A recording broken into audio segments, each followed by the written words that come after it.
మొదటి రాజు ఈ సౌలుని సమూయేలు ప్రవక్త ఎలా అభిషేకించాడో చూడండి. అప్పుడు సమూయేలు తైలపు బుడ్డి అంటే మట్టితో తయారు చేస్తారు. ఎలా చేస్తారండి? మనిషి కూర్చుని ఏం చేస్తాడంటే మట్టితో ఆ బుడ్డిని ఏం చేస్తాడు, తయారు చేసి ఈ యొక్క సమూయేలు ఏం చేస్తున్నాడంటే సౌలు పైన వేస్తున్నాడు. సౌలు గెలిచాడా జీవితంలో? ఓడిపోయాడా? ఓడిపోయాడు. దేవునికి అవిధేయత చూపించి దేవుడే పక్కకి నెట్టేశాడు. కానీ దావీదు గెలిచాడు. ఎందుకు గెలిచాడు?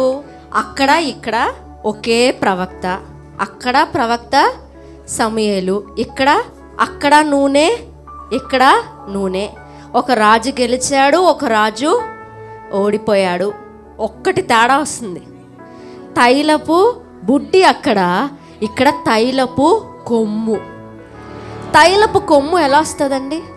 ఒక గొర్రె పిల్లని తీసి ఆ గొర్రె పిల్లని వధించినప్పుడు దాని కొమ్ములు విరిగిపోయి ఆ కొమ్ములో నూనె పోసి ఆ నూనె దావీదు పైన పోయబడింది. ఆ గొర్రె పిల్ల ఎవరో కాదు, ఎవరండి?